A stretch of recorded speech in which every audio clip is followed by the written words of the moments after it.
Bien, bonjour et merci Dorothée Catoun de venir parler de votre premier roman, Pas d'ombre sans lumière.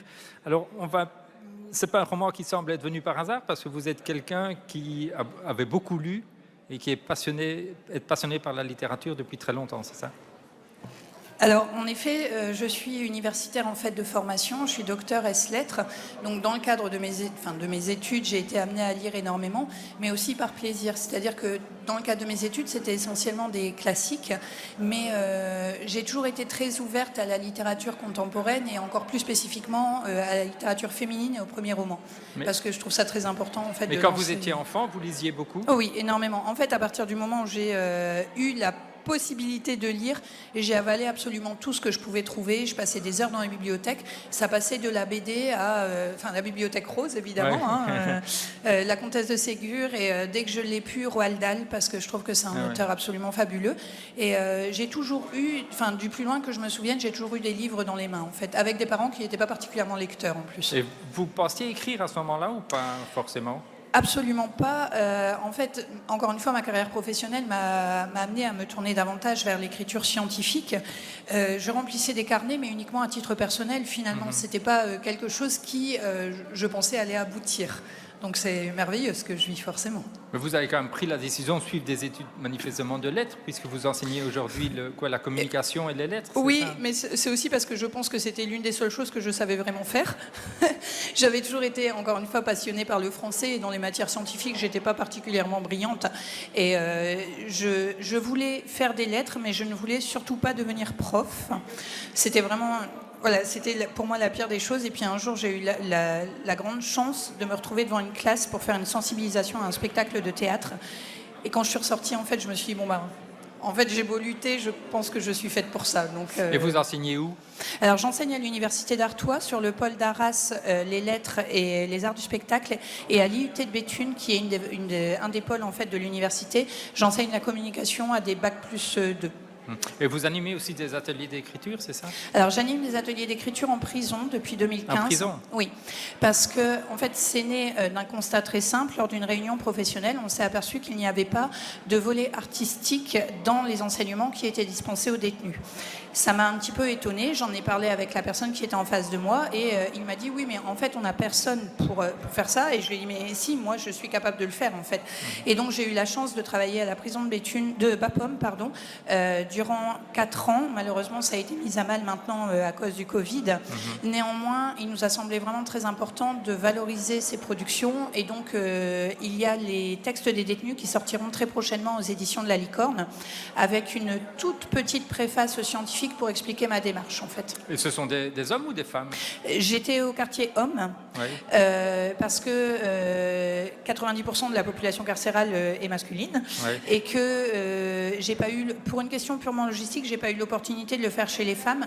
C'était dans les tuyaux, malheureusement, encore une fois, avec la recrudescence du virus, tout est remis en cause, en fait. Et c'est pas compliqué comme ça de se retrouver face à des hommes qui sont enfermés à longueur de journée quand on est une femme? En réalité, quand j'y suis allée, c'était en partie pour apporter quelque chose et pour montrer que les lettres pouvaient avoir aussi un aspect sociologique. Et pour tester ma pédagogie. Moi, je n'avais pas peur. C'est plus la réaction de mes proches, en fait, qui m'a étonnée. Parce que ma maman, comme mon mari, me disait « Mais enfin, tu ne vas pas faire ça, tu te rends compte ?» Et en fait, j'y suis allée sans aucune peur.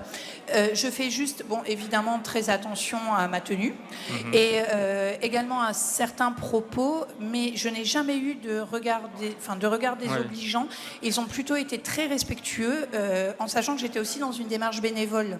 Donc, dès le début, je leur ai expliqué que je venais là uniquement pour eux et parce que j'avais envie de partager quelque chose. Donc je pense que ça a suscité aussi de la bienveillance. J'ai eu un seul souci, mais très bref. C'est un mot qu'un des détenus m'avait fait passer et qui me semblait un petit peu borderline. J'en ai parlé à mon responsable qui a intervenu tout de suite. On a remis le détenu en place et c'était bon. Mais j'ai jamais eu de soucis. Mais sinon, ils sont réceptifs à l'écriture, à ce que vous leur apportez, oui. Ils sont énormément réceptifs. En fait, ils sont très heureux de voir quelqu'un qui vient leur consacrer du temps. Et sur les comptes rendus, puisque j'en ai fait pendant 4 ans, et sur les comptes rendus, donc les retours d'expérience, les 2 mots qui revenaient la plupart du temps, c'était l'évasion et la liberté. Ah, oui. Et j'ai été très étonnée par une de leurs remarques, c'est qu'ils m'ont dit, en fait, vous nous appelez par nos prénoms. Alors, je leur dis, bien évidemment, comment voulez-vous que je vous appelle? Et ils m'ont dit, mais madame, ici, on est appelé par nos numéros d'écrou. Oui, c'est ça. Et c'est d'ailleurs le titre du livre qu'on sort, c'est « Nous ne sommes pas que des numéros d'écrou », parce que cette phrase m'a tellement interpellée en me disant, mais il y a même une perte d'identité, finalement. Et ça, c'est très dur pour eux. Donc, ils sont particulièrement contents parce qu'aussi on part du prédicat de base que on ne vient pas pour rechercher les talents, on vient pour s'intéresser à des êtres que la société a peut-être tendance à oublier un tout petit peu. Alors votre premier roman ne parle pas du tout de ça, vous n'avez pas eu envie d'écrire un roman autour de ça, de ces rencontres, de ce que vous ressentez par rapport à... Alors pour l'instant non, pour la bonne et unique raison que je voulais avant tout valoriser leur texte et leur production et ne pas m'en servir comme outil littéraire en fait. Je ne dis pas que ça n'arrivera pas, surtout que c'est assez rare. Enfin, il y a Marie Despucet qui a fait quelque chose de très bien là-dessus et Elisabeth Bing. C'est des écrits qui commencent à dater relativement. Mais pour l'instant, je ne veux pas m'emparer de ce sujet-là parce que j'aurais l'impression de leur voler quelque chose en fait. Et ça ne serait pas honnête de ma part. Et alors quand est arrivée l'envie chez vous d'écrire un premier roman? En réalité, en 2017, j'ai eu une grosse déconvenue professionnelle qui a fait que j'ai un peu tout remis en cause et je me suis retrouvée complètement démunie en fait en me disant... Bon, ma carrière scientifique fonctionne, mais elle n'est pas à la hauteur de mes attentes. En fait, je me suis retrouvée tout simplement dans un espèce de désespoir en me disant je ne sais pas véritablement où je vais. Et c'est mon mari qui m'a donné l'impulsion en fait en me disant mais tu as des carnets depuis des années, tu n'en fais rien, c'est une matière qui dort. Et je lui ai dit, je pense pas que ça pourra aboutir. Il m'a dit, en fait, avant de savoir, tu vas peut-être essayer. Donc, en fait, je me suis aménagé 2 heures par jour pour relire d'abord mes carnets. Et je me suis aperçue qu'à 3 ans d'intervalle, il y a des scènes qui avaient été écrites avec les mêmes mots. Et là, je me suis dit, bon, c'est qu'il y a quelque chose à faire. Et par la suite... Ce sont mes personnages en fait qui m'ont emmené. Moi, je n'avais pas vraiment demandé quelque chose, mais tout simplement les personnages ressurgissaient comme ça dans mon esprit, dans des moments peut-être de latence. Et je me disais tiens, Lisa pourrait réagir comme ça, Adèle pourrait réagir comme ça, et c'est comme ça qu'en fait est né le bouquin. Et par la suite, j'ai fait des envois aux éditeurs, j'ai eu très peu de réponses, et j'ai eu l'opportunité de participer à un concours sur une plateforme numérique, un concours qui s'appelle Fixia. C'était le concours du roman de l'été sponsorisé par Télé Loisirs. J'ai mis le texte sans vraiment y croire et j'ai fini 2e. Donc, je n'avais pas la publication, mais j'ai quand même fini 2e. Et le principe de ce concours, c'était que des lecteurs venaient liker les chapitres pour débloquer les chapitres suivants. Ah oui. Et il s'avère qu'en fait, du coup, il y avait 60% du texte, mais les gens n'avaient pas la fin. Et plusieurs de mes amis m'ont dit ah ben voilà la frustration, nous on voudrait la fin. Donc, je suis passée par une autopublication 6 mois après. Et donc ça c'est en juin 2020 et en novembre 2020 j'ai été appelée par la maison Belfond pour me dire qu'ils avaient repéré le texte, qu'ils montaient une nouvelle collection et pour savoir si j'étais prête à signer avec eux. Oui, évidemment j'ai dit oui. Alors on dit souvent, bon ici c'est l'histoire de 2 amies, Lisa et Adèle, on dit souvent qu'il y a une forte proportion d'autobiographie dans un premier roman. Est-ce que chez vous, vous vous reconnaissez dans une des 2 amies ou bien dans les 2 à la fois? Alors, le terme autobiographie m'ennuie. Je préfère de loin celui de projection, qui était un terme utilisé notamment par Pierre-Jean Jouve. Il y a forcément une projection parce qu'on ne part jamais de rien, surtout pour un premier roman. Donc oui, j'ai énormément de traits de caractère en commun avec notamment Lisa parce qu'elle est docteure en ethnologie et je suis docteur en lettres. Elle a vécu dans un tout petit village, ça a été mon cas. Donc oui, il y a beaucoup de projections, mais il n'y a pas que ça. En fait, je me suis beaucoup inspirée des gens qui étaient autour de moi et également de mes amis, tout simplement, parce que quand on a mon âge, on a un cercle social qui est quand même assez... qui a une bonne vingtaine d'années. Et je me suis aperçue qu'il y avait plein d'histoires communes entre mes amis qui ne se connaissaient pas forcément entre elles. Et notamment certains déboires conjugaux dans lesquels moi je ne me retrouvais pas parce que j'ai de la chance sur ce point. Mais je me suis dit, il y a peut-être quelque chose à faire de ce côté-là. Donc j'ai beaucoup joué aussi sur l'histoire de mes amis plus que sur mon histoire en fait. Oui, parce que toutes les 2 sont un peu mal à l'aise dans leur présence, si je peux dire, soit en couple, soit au boulot, rapport, etc. En fait, elles ont été bercées par de très belles illusions quand elles étaient petites et qui étaient aussi mes illusions. C'est-à-dire, ma maman m'a toujours dit, travaille bien à l'école, tu auras un bon métier, un bon mari et une belle maison. Comme si c'était un package qui m'était offert si j'avais des bons bulletins. Alors, j'ai très bien travaillé à l'école, j'ai été très studieuse. Néanmoins, Lisa et Adèle, comme probablement moi et mes amis d'ailleurs, enfin mes amis et moi, pardon, à l'âge de 25-30 ans, on s'aperçoit que ce ne sont que des illusions. Et en fait, j'ai eu vraiment ce sentiment à un moment dans ma vie qu'on m'avait grugé là-dessus, comme on m'avait grugé quand j'étais petite sur le Père Noël. Vous voyez que je me dis, mais en fait, c'est un mensonge universel cette affaire, qu'est-ce que c'est ça et en effet, elles connaissent des déboires tout simplement parce que la vie, c'est pas un long fleuve tranquille et elles s'aperçoivent aussi qu'on peut avoir une belle maison, un mari très bienveillant et de beaux enfants. Tout ça ne fait pas le bonheur, puisque le bonheur est à rechercher en nous, en fait. Donc, le matériel et peut-être cet aspect-là des choses ne suffit pas, malheureusement. Alors, il y en a une qui est mère de famille, l'autre pas. Oui. Est-ce que c'est un élément qui les différencie fort? Oui, parce que l'une, en fait, va devenir mère de famille vraiment par choix et elle va s'apercevoir que ce rôle-là, elle va y être cantonnée, tout simplement, qu'elle n'est plus dans le regard des gens que la maman d'eux ou l'épouse d'eux, qu'elle n'a plus d'identité. Et la deuxième rêve d'avoir un enfant, mais malheureusement n'y parvient pas.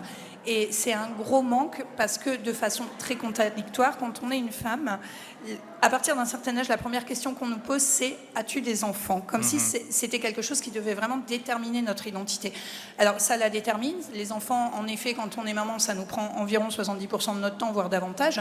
Mais moi-même, en étant maman, je me disais « mais je ne veux pas être que ça, je ne suis pas que la maman de mes enfants, je suis aussi autre chose et j'avais une vie avant eux. » Et c'est aussi né d'une réflexion de ma petite fille qui dans son esprit, ne s'apercevait pas qu'avant elle, j'avais une vie, en fait.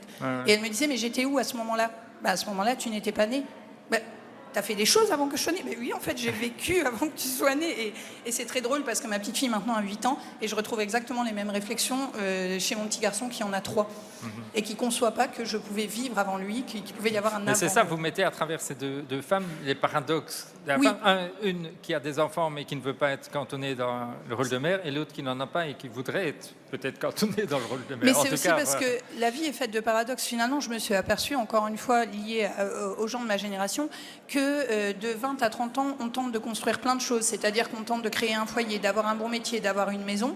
Et en fait, vers l'âge de 35 ans, j'ai l'impression qu'on déconstruit un petit peu toutes ces choses-là parce qu'on s'aperçoit qu'on a suivi un modèle social ou sociologique et qu'on n'en est pas totalement satisfaite, encore une fois, parce que c'est pas en suivant ce modèle social que nous serons parfaitement heureuses. Et là, pour le coup, en effet, il y a une projection puisque j'ai moi-même deux garçons, deux enfants, un garçon, une fille. J'ai un arbre au milieu du jardin. J'ai même un chien, donc ça pourrait être parfait. Malgré tout, ce matin-là, en 2017, quand je me suis réveillée, je me suis dit, mais en fait, là, à ce moment-là, je ne peux pas dire que je suis dans le bonheur complet. Et pourtant, les apparences montrent que je pourrais l'être. Donc, qu'est-ce qui se passe actuellement?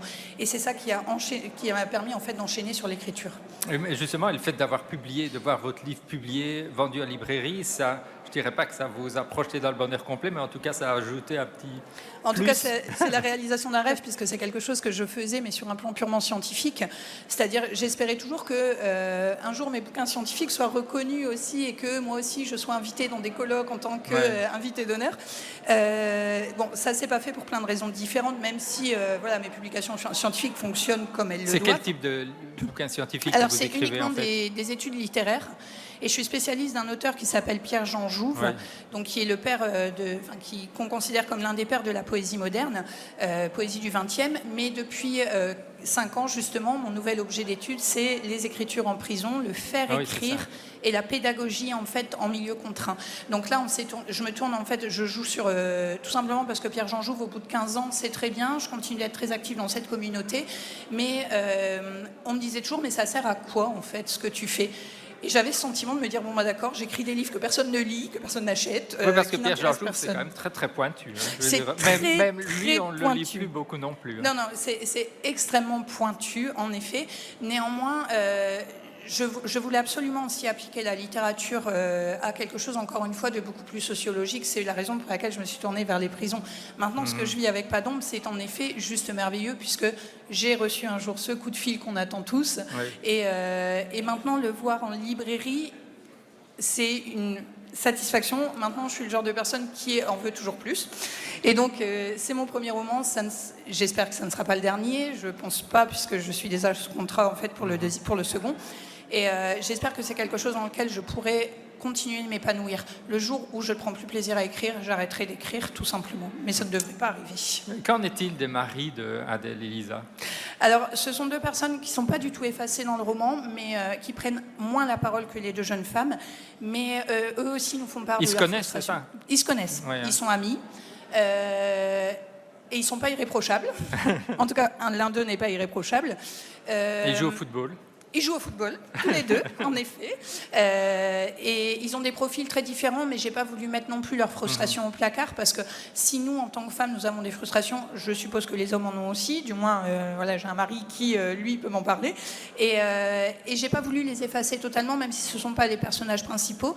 Le lectorat masculin me dit justement qu'ils se reconnaissent beaucoup dans Victor et Simon, précisément, parce que l'un m'a dit, tiens, c'est drôle, parce que cette histoire de maternité, moi, le jour où ma femme a enfanté, j'ai l'impression d'avoir été relayée au second plan, en fait. C'est-à-dire qu'elle avait plusieurs amours et que je n'étais plus sa priorité. Et ça m'a fait beaucoup rire, parce que je me suis dit, oui, c'est vrai que peut-être en tant que maman, quelquefois, c'est pas qu'on en oublie nos maris, en tout cas, moi, je ne considère pas oublier le mien, mais il m'a quand même fait souvent la remarque en me disant, mais ta priorité, en fait, c'est plus moi. Ben non, parce que j'ai deux loulous dont je dois m'occuper au quotidien, quoi. Donc, Alors, dans votre livre, il y a parfois en des chapitres des extraits, une fois de chansons d'Aznavour, d'un texte de Bec BD, etc. Pourquoi avoir mis ces extraits et comment est-ce qu'ils arrivent dans l'écriture du livre? Alors, il y a aussi une citation de Brel, parce que j'adore Jacques Brel et j'adore Aznavour et Brassens. En fait, c'est principalement des titres.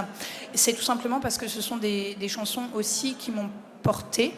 Et la phrase de Bec BD, c'est parce que je la trouve relativement fausse. L'amour dure 3 ans, je suis absolument pas d'accord, puisque moi-même, ça fait 25 ans que je suis avec mon mari.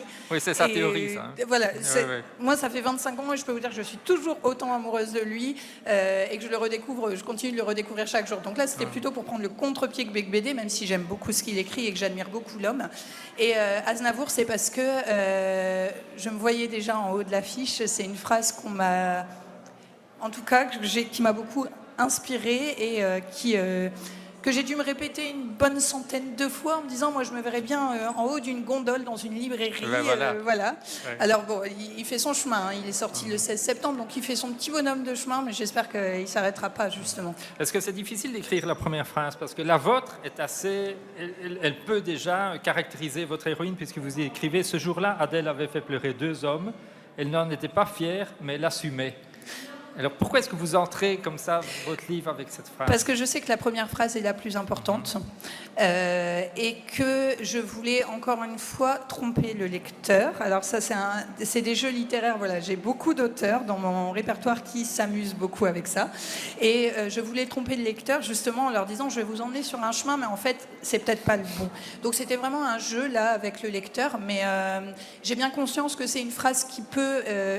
pas choquée mais interpellée parce que Adèle est un prénom féminin et réussir à faire pleurer 2 hommes, je le présente comme si c'était un but, mais évidemment c'est pas du tout le but d'Adèle, quoi. C'est pas vraiment elle, c'est pas son trip de faire pleurer des gens et encore moins des hommes. C'est juste que dans sa situation, elle n'a pas contrôlé et elle le dit, oui, d'accord, ok.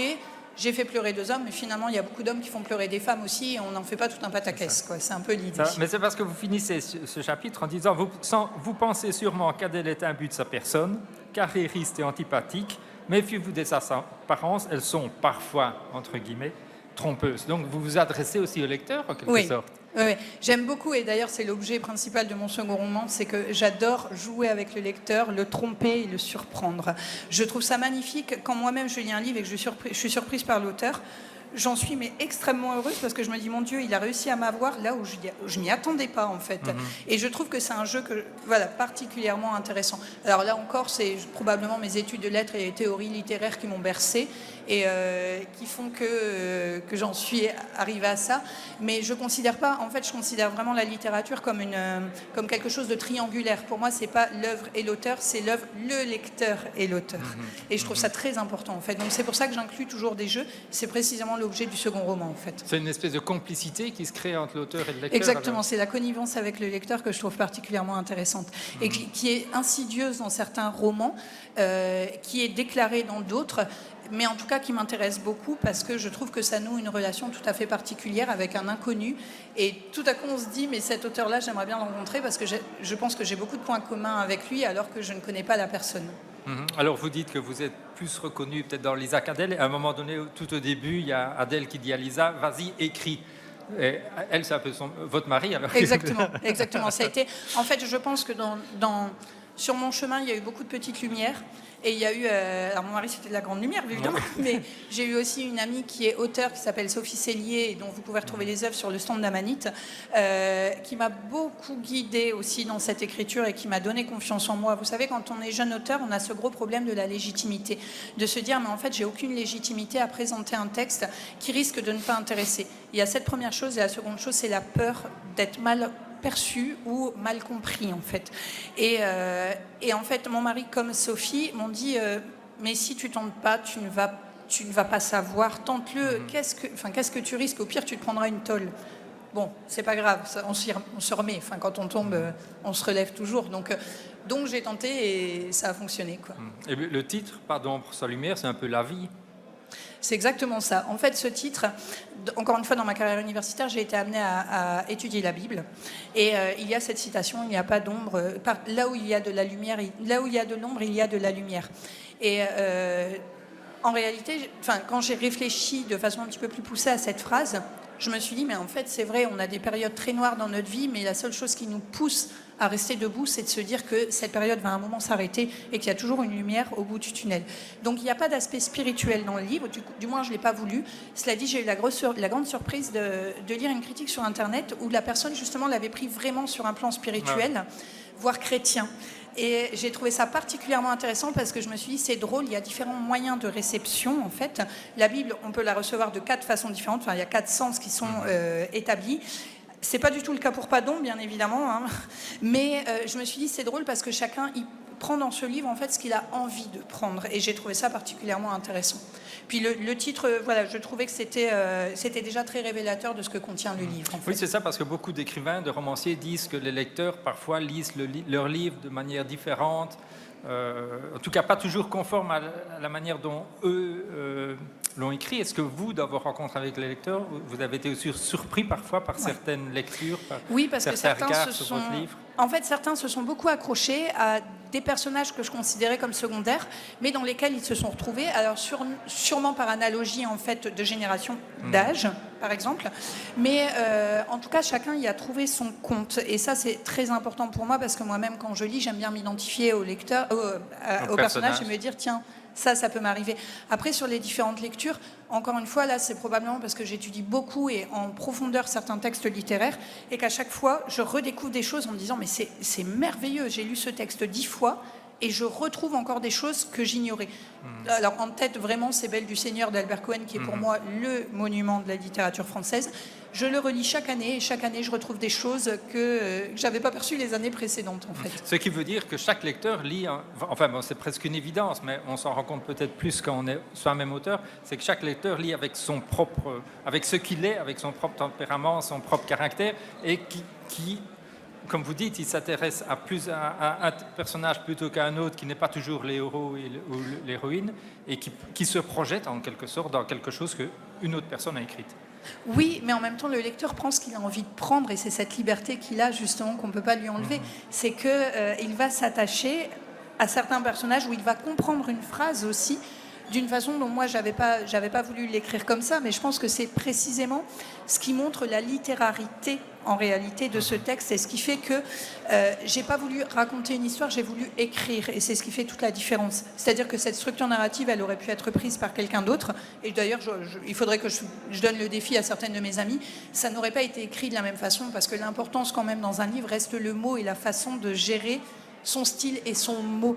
Et chaque mot, en tout cas dans ce livre, chaque mot est pesé, repesé, sous-pesé à faire... j'ai fait 20 relectures du livre, tellement je voulais arriver à un résultat. Alors, c'est jamais parfait, on est bien d'accord là-dessus, mais je voulais vraiment, en tout cas, laisser au lecteur la plus grande liberté possible et en faire en fait ce qu'Umberto Eco appelle une œuvre ouverte, c'est-à-dire cette possibilité de laisser au lecteur le choix de tirer sa propre conclusion.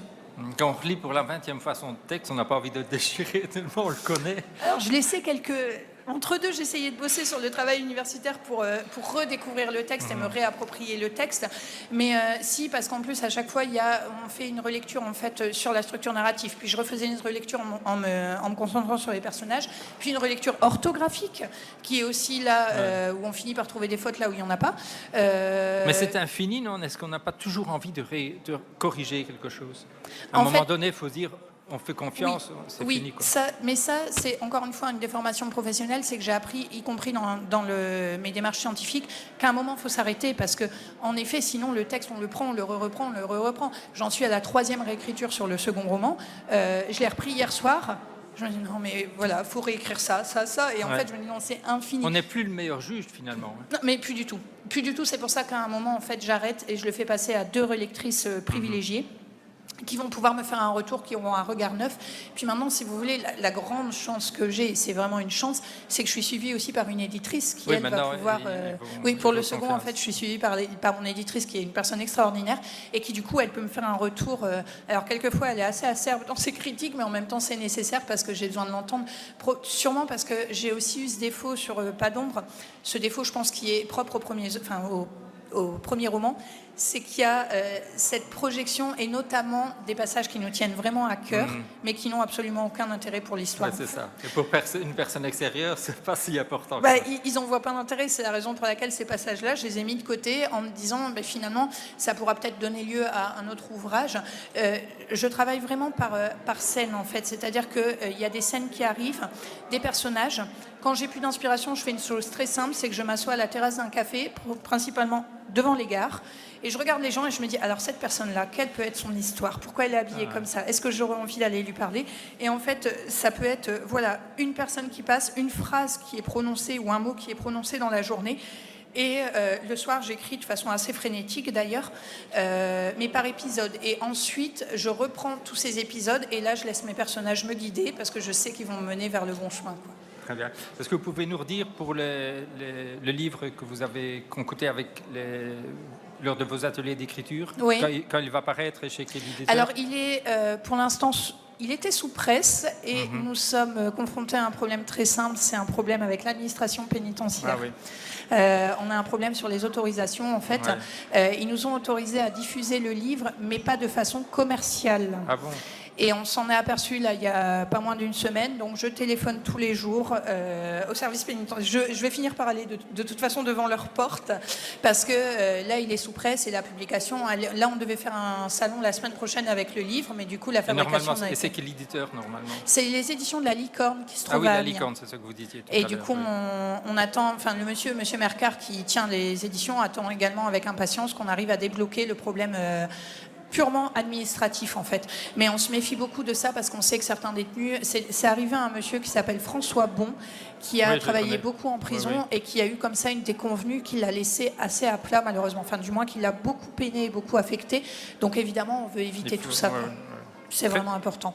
Très bien, mais en tout cas, merci beaucoup d'être venu parler de votre livre. On peut vous retrouver au stand du Furet du Nord. Dans le Furet du Nord, voilà. N'hésitez pas à venir me parler, on pourra continuer cette conversation avec grand plaisir. Voilà, merci et bonne continuation. Un grand merci à vous. Au revoir.